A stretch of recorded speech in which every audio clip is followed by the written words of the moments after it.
3, 2, 1.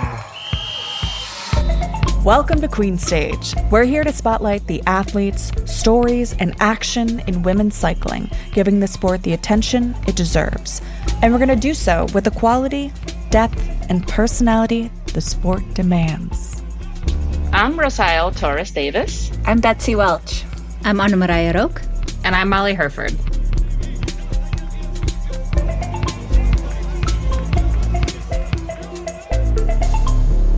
Hello, everyone, and welcome back to Queen Stage Women's Cycling Podcast, your new favorite destination for all things women's pro cycling.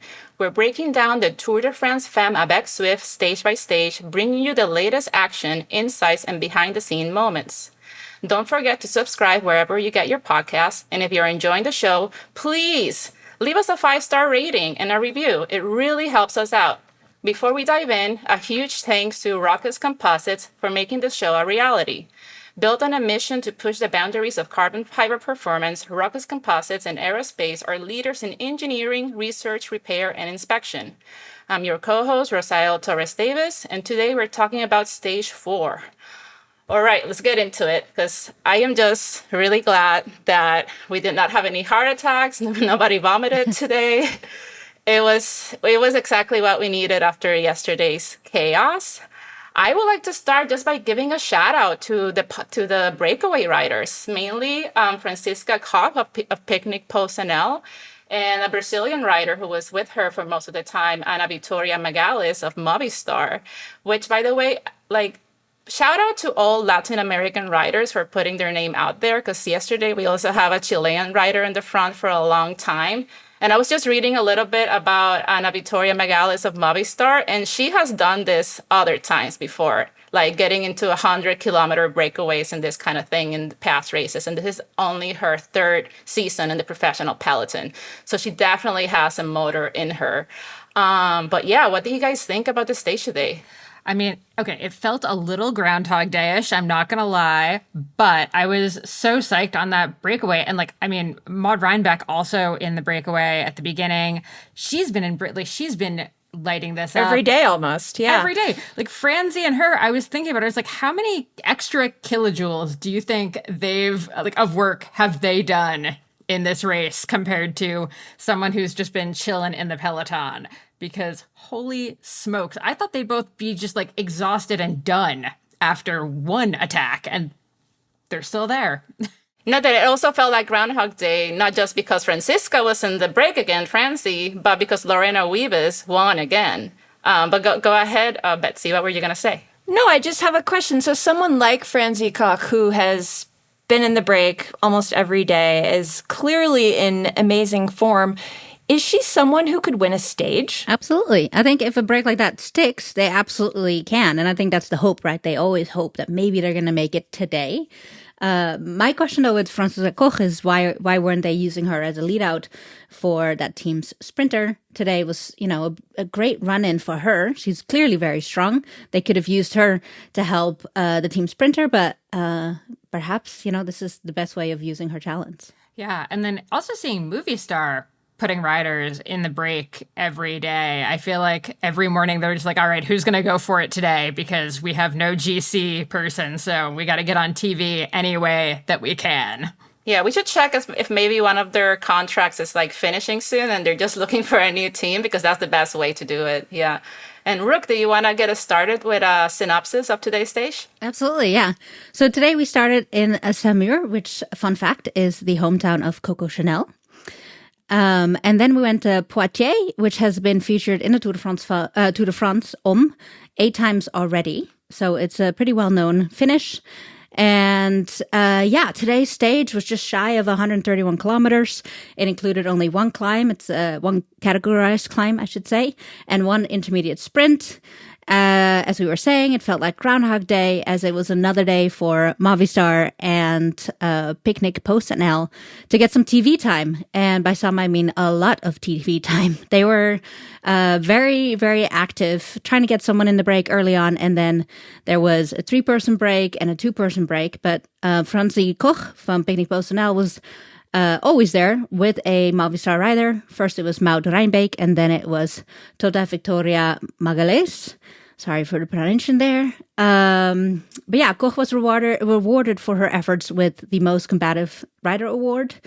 I think Anthony McCrossan on the US coverage was saying they should have split that with the Movistar riders, and I wholeheartedly agree. If they could have given that Most Combative Award to multiple riders, I think that would have been very, very much deserved. But yeah, the peloton seemed very happy to just let them ride ahead until about 10Ks. That's when the peloton, led by SD Works, really did the lion's share of the work in closing the gap. It was little Blanca Vos actually leading the peloton into the town. And the break was caught with 4Ks to go, and that's when things got a little messy. There was a little bit of a... But thankfully not as messy as yesterday. Luckily, no. And by messy, I just mean we were going up a little bit of a climb, and the teams got disheveled. They had a hard time getting their lead-out trains in order. Should also be noted that it was a 3% run into the finish. And it was Anne van der Breggen and Lotte Kopecky who were tasked to look after their sprinter Lorena Wiebes. Lotte had to drop off with like 2Ks to go. She just simply couldn't hold the pace anymore. That's when Anna did a fair bit of work, perhaps using some of that GC power to help Lotte get positioned for the sprint. Chloe Dijgaard from Canyon SRAM was the first to start the sprint with about 250 meters to go and nearly pinched Lorena Wiebes out of contention in that moment. But Lorena was able to squeeze by with Marianne Vos on her wheel and take the victory. I should also mention that today a big factor was the crosswinds. They, at one point, completely blew the peloton apart during the beautiful but very open and exposed sunflower fields. Which is always a factor in the middle part of this country. But yeah, it was a sprint stage. There were no significant crashes. It was pretty sad. I was sad to see Kristen Faulkner get caught up again in a little tumble, maybe a dropped chain for a minute, and she had another tough day in the saddle, and it's just not been a good tour for her. I have a question for one of you guys. Do you think we saw teams riding a little differently today after the events of yesterday, just in terms of how the teams were riding, where they were positioned in the peloton, when they were where they were? Did yesterday's crash have an impact on how teams were riding today? The main thing I noticed was how much more in control they had that breakaway and how they made sure they didn't leave it as close as they did yesterday. As for positioning, I don't know, maybe Rook, you have a better answer, because I kind of saw a little bit of sketchiness as well. I was looking at those corners, and some people were trying to get into spaces where they didn't really fit. And yeah, I still was a little nervous, though not as nervous as yesterday. I think the peloton did feel a little tense again. I think no one wanted to be involved in any more crashes. But in general, most people were lining themselves up at the front, which is always a good place to be. It's the safest place to be. And as I mentioned, the crosswinds played a big factor there, because at one point it completely dispersed the peloton, which meant like a lot of people had to burn some matches trying to get back. But other than that, I don't think it was particularly unsafe today. I felt like this was like the first time we actually were seeing a bit more of like the trains coming together. You saw Lidl Trek a bit more on the front. You saw EF Education Oatly kind of like actually swarming the front a bit more. I mean, FDJ and SD Works have already been doing that to some extent, but it really I felt like a lot more protective in some of the cases, where it really looked like, okay, we've got our team leaders, let's make sure we have people around them and really like keeping them safe. Because I mean, we did hear, there were comments yesterday from the various teams talking about, whether it was like other riders acting unsafe or then arguing that said riders weren't acting unsafe. It felt like there was a little bit of emotional tension after that crash yesterday. And I think today you just saw the teams really trying to like protect their people as best they could.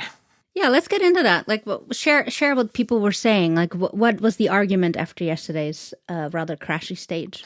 Yes, rather crashy stage is such a good way of putting it. So the big main comment came from FJ Suez, the team director, was saying that the other riders were being really disrespectful of Demi Vollering and, not letting her come back to the front and move around as she maybe wanted to. And, they didn't have her actually like make any kind of statement to the media that I could see. Just you kind of heard that she agreed with that commentary. But then, some of the other riders sort of disagreed with that. I mean, we can safely say like there was some rider error in the crash yesterday, but like crashes do in fact happen. We see it in any race. And, what some of the other riders were saying, Marianne Vos included, was that, yeah, every rider wants to be at the front. Every rider wants to move through the peloton the way they want to move through the peloton. There's, just because you happen to be like up in the GC or because you've like won the race before doesn't necessarily automatically mean like it's going to be a parting of the Red Seas for you to just like go wherever you want. I believe if you're not holding the yellow jersey, you cannot expect those niceties from the peloton, especially in such a chaotic finale. Even so, someone like Marianne shows her class, right, in AA, coming out and commenting about this and saying, no, this is just how bike racing goes. And also, she's never getting caught up in these crashes. That just shows you her 20 years of experience is that no matter what happens, she's somehow always safe. I'm going to knock on wood here and hope it stays that way. Everybody. I guess let's talk about a specific comment that I heard. I wasn't able to check this, but the TNT commentators were saying that Demi Vollering had said this morning or posted on social media that she believed that male racers were more kind than women racers, speaking of this peloton. And I just found that comment just unkind from Vollering speaking to her other fellow female racers in the peloton. And I think there's something to say about how she holds on to a grudge, it seems, which I think is a bit of a waste of energy. And I'm not saying this to be personal. I admire Demi Vollering a lot. She's amazing, and I think she's my pick for winning this tour. But I just wish how much better she would be if she wasn't even thinking about past mistakes or when that kind of situation has presented again before. Betsy, you want to go with the GC? Sure. Let's talk about the current GC standings. So in first position in the yellow jersey is Marianne Vos. It's worth mentioning that today Vos rode in yellow for the 7th time. Tomorrow she will be in yellow for the 8th time, which is absolutely record-setting. She was in the yellow jersey for 5 stages, I believe, in the 2022 tour. And tomorrow will be her 3rd day in yellow here in 2025. It's safe to say we're all big Vos fans over here, so that's great to see. In second in the GC today is Lorena Wiebes, just 12 seconds off of Vos's time. Obviously, Lorena, masterclass sprinter yesterday and today. However, to have a sprinter second overall probably will not be the case tomorrow. Is that correct, team? Yeah, I think you're onto something there. Yeah. So, but that's also fun. I will just interrupt myself really quickly. What does a rider like Wiebes do now for the rest of the tour? Now that ostensibly she doesn't really have any chances to win stages. She goes for the intermediate sprint points. So if you saw today, like whenever there's an intermediate sprint point, they really go for it. It was Lorena Wiebes taking the maximum points after the breakaway, followed by Marianne Vos. So they're both hunting these points. And if you can't make it up the climbs, and tomorrow's a good example where it'll be flat and then it gets pretty climb in the last 50K. And so there will be intermediate points, sprint points available before the climbs. And they're going to go all out for those. And just to add to that, currently Wiebes leads the points category handily, I believe. So we will likely see her in green. Yes. For the next few days. She literally has 40 points up on Marianne Vos, who's in second, and she has more than double Francisca, who's in third. So I think it's down to Vos versus Wiebes for the sprint. Actually, does anyone know, is it possible for anyone to beat Lorena Wiebes for the green jersey at this point? I'm actually not positive that there's enough sprint points on offer for the rest that anyone could make it past her 197 points. Okay, someone quickly do the the math, math. while I go through the GC. But anyway, that's why if you can't see us, we're wearing green today in honor of Wiebes' incredible except performance. me, because apparently I don't own any green in my wardrobe. But I was going to say, yeah, definitely, as long as she can stay in the Tour, she's going to take that jersey, because thinking that Lotte Kopecky is not going for the GC, and it doesn't look like Anna van der Breggen really has it to go for the GC. We may even see them leading her out in some of those sprints to make sure she gets those points. And I should also mention that, we mentioned this before, but she has yet to win this green jersey. She's the best sprinter in the women's peloton, probably the best sprinter of her generation, and has yet to win this green jersey. So that's been a big goal of hers. All right, we're wearing green for you, Lorena. Okay, sorry for that small derailment. So back to the GC, we've got Vos, Wiebes. In third position, Kim Lacourt, staying safe up there. For her AG Insurance Soudal team. In fourth position, Pauline Ferrand-Prévot from Visma Lease Bike.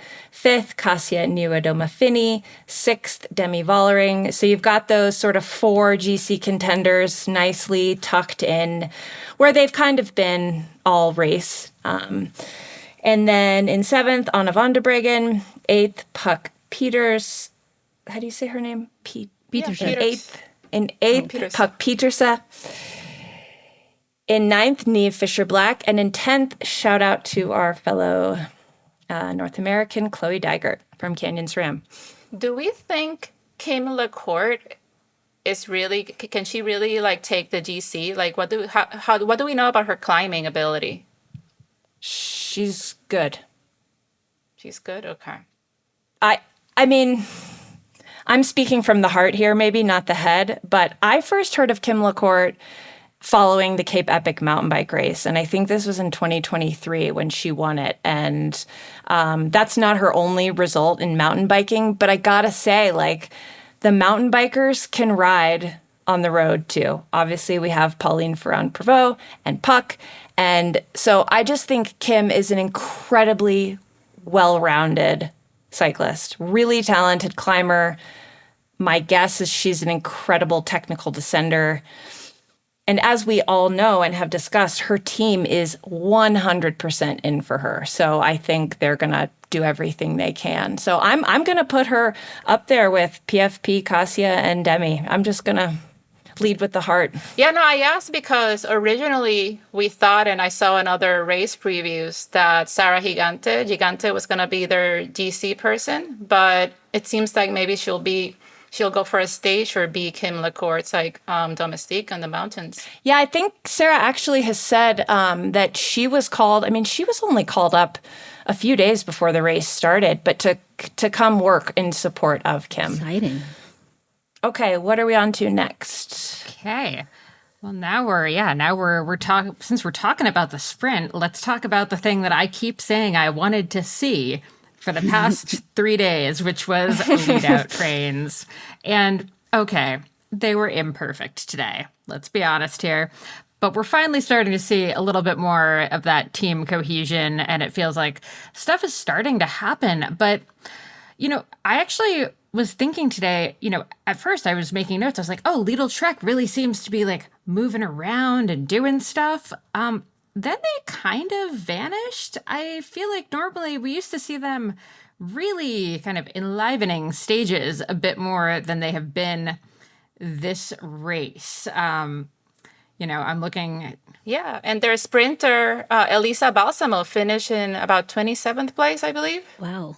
That is surprising. 27th.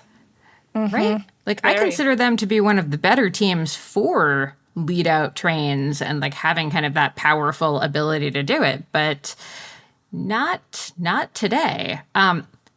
Side note though, like shout out to, we haven't talked about her at all, Aline Jansen from Volker Wessels. Mm-hmm. She has been this kind of sleeper in the race. Like she's consistently finishing in the top of those sprints, and I'm so curious. Now that I'm thinking about it, I'm like, I want to go back and watch the tape. Are Volker Wessels actually like leading her out, or is she just really good at jumping on wheels and like sneaking through? Gonna have to watch the replay in order to answer that one. apparently, I think she's just sneaky. I don't know.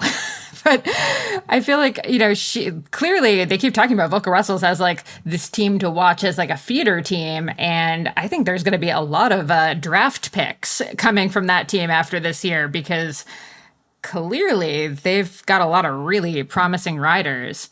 And then they do. We mentioned that Demi came from that team, Demi Vollering, but Lorena Wiebes also came from that team. So good feeder team indeed. Clearly. Yeah, and like we said, that Maud Reinbeck from the squad was in the break for a bit today. I think she has been in the break a few times this race. Yeah, but talking about the sprint a little bit more, Molly. So we saw Marianne Vos basically freelanced it like she does a lot of the time, and she's kind of like Peter Sagan in that way, where she's an expert. She can do it with a lead out, or she can do it on her own and just surfing wheels. But SD Works Pro Time, they did have their lead out train with Anna van der Breggen and Lotte Kopecky, and they did go a bit early. So I was worried that Lorena Wiebes was going to have to also freelance or go early, and going early was not going to be good for her because it was a bit of an uphill finish, right? So it was really interesting to see once, like Anna van der Breggen pulled in the lead out about 2 times. And when Kopecky was in the front, she went into Lorena Wiebes' wheel, and that is called sweeping. And I don't think it's something that a lot of people are familiar with. Basically, you are just occupying space behind your sprinter so that nobody is benefiting from that draft, because Marianne Vos was behind Anna van der Breggen in that moment. So it means that Marianne Vos, to come around Lorena Wiebes, she has to work that much harder to do so. So I just think it's really impressive that, because usually in the men's races, what do we see? We see this long lead-out trains with 3 or 4 riders. And here we just saw 2, and they were not just swinging off. Like Anna van der Breggen had to slide back in and do the sweeping work, which I thought was just a really good example of how to handle that situation with such few riders. And I mean, here it is. SD Works is finally back in the discussion, right? Like we said this early on as we were starting to record, the preview podcast and the first podcast and all of that we were like, wow, we've gone this long and we haven't even mentioned SD Works. But you know what? Stage 4, I think they have found their footing without Vollering in the lead. They're back. Calling it. Okay. However, they're back as a team, but they are not back as our queen of the stage. Rosael, who are we crediting today? Well, I think we all agree that Francie Koch from Picnic Posadel takes it. And I want to throw it to Rook because she found some really interesting information today about her heritage. Go ahead, Rook. Yeah, Francie Koch comes from a cycling family. Apparently, her grandparents met at a bike race. Her grandpa was a racer, and her mom, Petra Koch, was a pro racer in the 1980s. She raced the Tour de France Femmes in 1985, so there's quite a pedigree there. I think her brother also is a bike racer, and it's really cool to see a multi-generational cycling story like that, and it's just purely in her blood. I believe her mom calls it a virus, and it's being passed down genetically, that they're all susceptible to this virus of loving cycling and being quite good at it, as it turns out. Sweet. Okay, let's move on to no dumb questions, and we actually have a couple of them today. Okay, so the first one, question about time cuts. Do they happen every stage? What's the deal? Are they just for the GC? Are they for the stage? How do we learn to understand them if we are new to this whole cycling scene? Sure. So time cuts, this takes a little bit of math, which is not my strong suit, but I'll try to explain it as best, to the best of my ability. So there are time cuts, at every stage, and this is to keep the race competitive and prevent riders from coasting through the stages, just, pedaling it in easily. It is calculated based on a certain percentage of the winner's time. No, let me explain that to you. So each stage is given a coefficient or a difficulty rating from 1 to 6. This happens before racing even begins. So a sprint stage is fairly flat or fast, as we saw today. It'll be given maybe a 1 or a 2, whereas a big mountain day, like we'll see on stage 7 or 8, will be given a 5 or a 6. And so a flat stage, the time cut range will be somewhere between 3 to 13%. Mountain stages may be, somewhere between 15 and 20. Time trials are usually 25 because it's such a short stage. And sometimes it's extremely difficult. It may even go above 20%. And what I mean by percent is that, for example, if you have a mountain stage that is won in 5 hours by the winner, then, it's given, say, a 15% coefficient, then the math will be 5 hours plus 115%, meaning 5 hours and 45 minutes. That is the time cut for all riders to get in. And if you don't make the time cut, you don't get to continue in the race. Yeah, and normally... Did that make sense? Absolutely. And normally this doesn't come up necessarily a lot in like the full-on race discussion, but I think the North American audience is particularly interested in it this year because Kristen Faulkner, bad crash. She, finished last on the stage. Was it stage 1? Yeah. Stage 2. Stage 2, yeah. So finished last on stage 2 and barely made the time cut. And, that's both exhausting for her and like really stressful for her. And there were a lot of questions, I guess, around like from her fans, basically around like, why is she continuing? Should she continue? Like, does this make sense? And, she's put on Instagram that, of course, she's going to continue as long as she's within the time because she can still be there and help her teammates. She can still be there and potentially, go for wins. Although after a second crash today, pretty rough go for her. Yeah, also another reason to continue is because it's endurance sports. And anybody who has done endurance sports before, especially when you're racing back to back, like you sometimes surprise yourself with how you feel the next day. So I'm just really hoping that she can get back to the team bus, back to the team hotel, hit that reset button and like really like start a new day and maybe, be able to do some work in the upcoming stages. For sure. The other question we got today was around echelons and the wind. How do they break up the pelotons so much? Do we have which wind expert wants to take this one?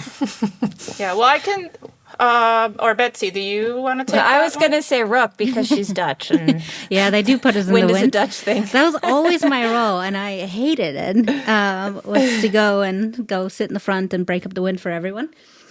So an echelon forms in crosswinds in particular, meaning the wind is coming from the side. And the safest place or the most efficient place for any rider to be is in the drag of another rider. But if the wind isn't coming from the front, it makes no sense to be sitting right behind that rider because the most efficient place or the most protected place will be if you're kind of overlapping with them. So you're going to start overlapping on the side that the wind is not coming from. So if you have a wind coming out of the west, you're going to sit on the right side or the east side of the rider in front of you.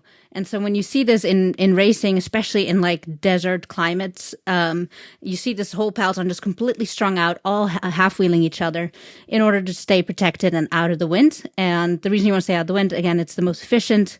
And by that, I mean, you're going to spend less energy and fewer watts trying to stay in that position. And it is very difficult to get back onto a group if you have lost position in that echelon formation. So that's why it's essential that teams practice this and really know what they're doing.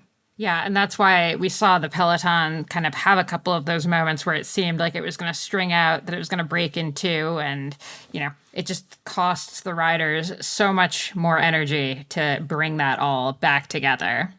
Yeah, you can really tell in a situation like that, like where experience comes in, because I think we saw a lot of the more experienced women moving to that, I guess, right side of it was their left, but to us on the right side of the road during that section. Yeah, definitely. Again, coming back to that, the reason Vos has stayed safe through these stages, it's such an experience game when it starts getting into these tactics and this moving around in the peloton smoothly. It's years and years of practice before you can just kind of casually do that. Okay, we're heading uphill starting tomorrow. Betsy, hit us with the stage preview. I gotta say, I'm ready for a little bit of vert. So tomorrow, stage 5 is the longest stage of this tour. It's 166 kilometers, which is about 103 miles. The riders will tackle about 2,000 meters of climbing, which is about 6,500 feet. So definitely different than the past 2 days, although the stage starts out pretty flat. If you look at the profile, about half the stage is pretty flat. So we will probably see some, not even just one, breakaway forming during those early kilometers. And then it starts to pitch up fairly significantly, but the real climbs don't come until the last, quarter of the race, I'd say. The first categorized climb is around 130K. So it's a doubtful day for the sprinters, although, Molly, you'll be pleased to note it's not an uphill finish. I know you've been waiting for that. And the last climb tops out with about 7K to go. So will we get to see one of our really skilled descenders jump ahead there? Not so sure. You're hoping for Cedrine Kerbal. Yes, Rook, you just mentioned one of my potential picks for tomorrow. But anyway, before we get to our favorites for tomorrow, it's definitely going to be a day for the breakaway, or breakaways plural, which should be really exciting. But it also, despite not being a true mountain stage, we could see more GC action than normal, I think, because of the way things have going, because of sort of uncertainty around Demi at the moment, although she seemed fine today, which is great. So hopefully she's not suffering physically. So we could see some GC riders making some moves, which would be very exciting, I think. In fact, I don't want to jump ahead into our predictions quite yet, but I think we might see some action there. This stage could also favor a classic style rider. We'll throw out names in a moment. But in general, I think tomorrow could be the first day that we start to see maybe that top 10 GC shift a bit. Let's talk about who we think might do well tomorrow, because I think this is really exciting too. Rook, you just mentioned someone who we haven't really talked a lot about, but Cedrine Kerbal. She's French. I'm sorry, Cedrine, if I pronounce this right, but we're wrong. But for EF Education, Rook, why do you think she could be a contender tomorrow? Because she can descend like a boss. Yeah. Last year's stage, totally. That was so exciting. Coming down that descent, and then that was, she really showed herself to the peloton and to the whole world, like, hey, I'm here and this is what I can do. And tomorrow, if she can get away on a descent, I would love to see her do that again. I mean, EF is due for some good luck at this point, right? Right? Absolutely. I mean, also, Betsy, I was going to say, I thought your favorite could have a chance here. Puck Peters. I mean, I trust a mountain biker on descents. I trust a mountain biker to come, rallying into the finish. So if she can, if she's got anything on the climbs, I could definitely see her having a really good day. But really, it's funny, the top 10 in the GC right now, I would argue kind of any one of them other than Lorena Wiebes could be a contender tomorrow. It's just going to depend. I'm not sure how much Cassia, how much Demi, even Anna van der Breggen, PFP, I'm just not sure how much they're going to want, how many matches they're going to want to light before we head into the mountains where they can really, really make those big gaps. So I could see more of like a Vos kind of situation where they're not really willing to quite go as hard as they're going to come, Thursday, Friday. I agree, Molly. I was going to say the same thing about the top GC right now. And I was going to say the same thing about Vos. I think this is a very good stage for Vos. And again, Vos is a heart pick and a head pick, right? Like, she could win this, and we, I think, are all just growing more enamored with her by the day. Her abilities, her class, her spirit. So I think it's a good day for Vos. A rider we haven't really talked about, but that we could start to see more of and start to talk more about is Paulina Royackers, who was third in the Tour last year. This could be one for her. Obviously, Puck, no question. And Kim LaCourte, who we talked about earlier. Yeah. This might be a good stage for her to test the legs, for us to sort of see what her climbing legs are made of. She's clearly in flying form right now. Rosael, what do you think? Yeah, no, I was going to mention Kim LaCourte of, AG Insurance Soudal. Because, yes, she's a Class X rider in my eyes. She won Liège-Bastogne-Liège this year. She beat Demi Vollering and Pog Petersen at that race. But the thing is that she is high up there in the GC. So what are we going to have? Are we going to have a breakaway that is going to get caught, and then Kim LaCourte and others are going to try, and like Marianne Vos and Puck are going to try for the win? Or are we going to see a breakaway of GC riders? Because let's say Kim LaCourte wants to get in the GC for some reason, like, the others are going to have to follow. So I think tomorrow it could go many different ways. But if we're talking about classics riders, spring Ardennes riders, we cannot forget to mention the queen of the Ardennes, Anne van der Breggen. Yeah. This would also be a wonderful stage for her to go on a solo. The old Anne van der Breggen style, where she just soloed and writes herself into that yellow jersey. Oh my God. Yes, I want to see her in she looks like a villain or a James Bond movie. I just remember that shot when she was racing, I think it was Strade Bianche, and there was a beautiful shot of her looking so aero, like going through those rolling hills. It was so beautiful. She has a great position on the bike. And I wonder too with Anna, she has a bit of a comeback story this year, and after not riding professionally for 3 years and being a sports director, I wonder if she too has some goals here that maybe she hasn't necessarily been super vocal about. In the way that Pauline Ferrand-Prévot has said, this is the last thing I need to do in my career here is win this race. I kind of wonder if Anna has goals too. And I also, watching the Giro, was thinking the same thing. Like, is she just tuning up here for the Tour de France? Let's hope so. Seeing an Anna van der Breggen stage win would be so cool. Yeah, and really, tomorrow is kind of probably the last day we're going to see where the GC is this tight, is my prediction or guess. So it's probably the last time that some of these riders could potentially get into the yellow jersey. So yeah. I'd say Puck Peters would be a good example of that. Kim LaCourte, definitely a good example of that. Realistically, tomorrow could be their last chance to make it into the yellow before we go in the mountains and it becomes a bit more of a all-out brawl in the mountains where we're going to get more minutes between the leaders rather than right now it's 30 seconds between first and 10th in the GC. So long story short, tomorrow we're expecting fireworks. We're hoping for fireworks. We're hoping really for hope fireworks. so. Yes, absolutely. So with that, let's wrap up. Make sure, again, you're subscribed wherever you listen to podcasts. 5-star rating, review, very appreciated. Hit us up with your no dumb questions over on Instagram, queenstage.cc. We'd love to hear from you, and we will catch you after tomorrow's stage.